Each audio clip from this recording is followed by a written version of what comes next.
So I recently passed 1 year of jewellery making. So in today's video, I'm going to go through 5 things that I've learned that could be beneficial to someone who was in my position 12 months ago. Number 1, don't be scared of pricing your work properly. I started off with low prices because I was worried that my work didn't have value and that people wouldn't pay for it.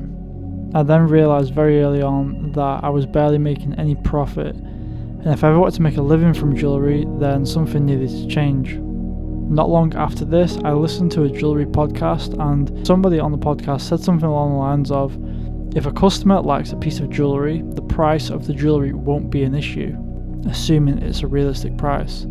I thought about this over the next few days and then sort of went with it.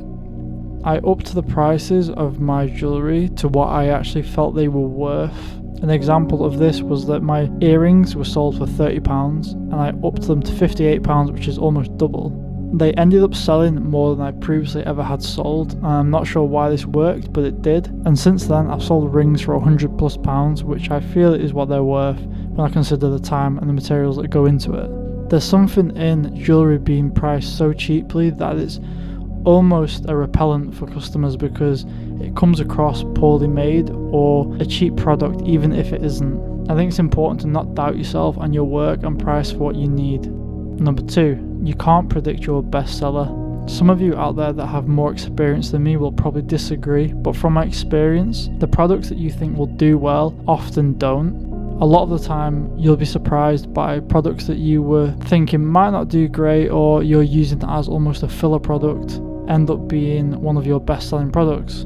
The earrings that I spoke about previously were just a little experiment for me.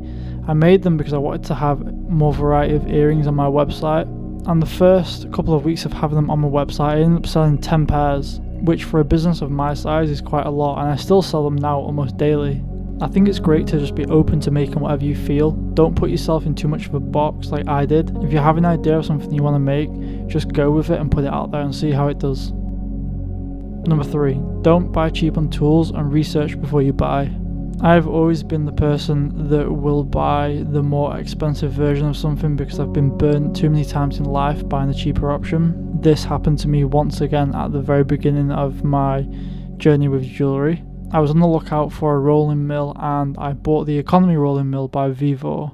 Reviews were kind of mixed for this, but it was about £200 versus the Durston, which was £800 to £1,000 for one of their rolling mills.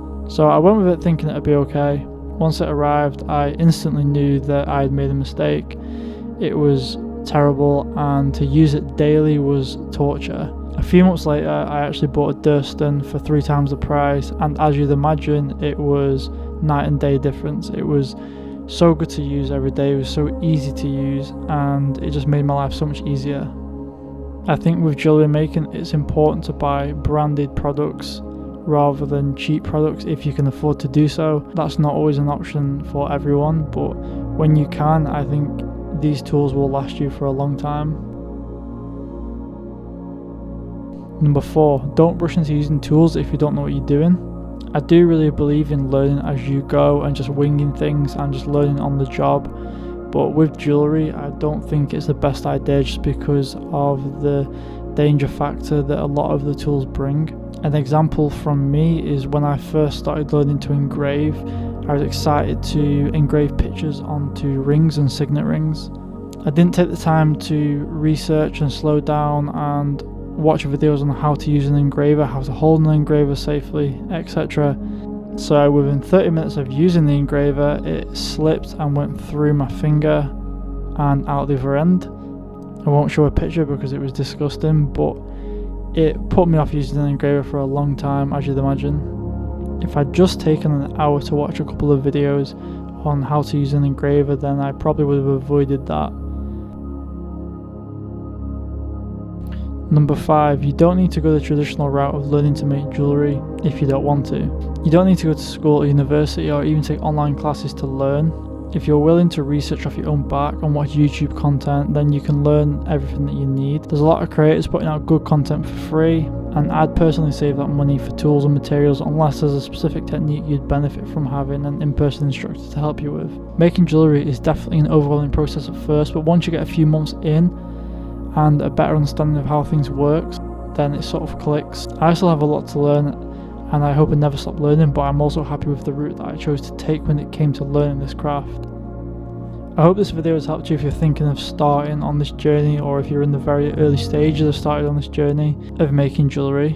Feel free to leave a comment below with any questions, and I'll get back to you as soon as I can. Thanks for watching, see you in the next one.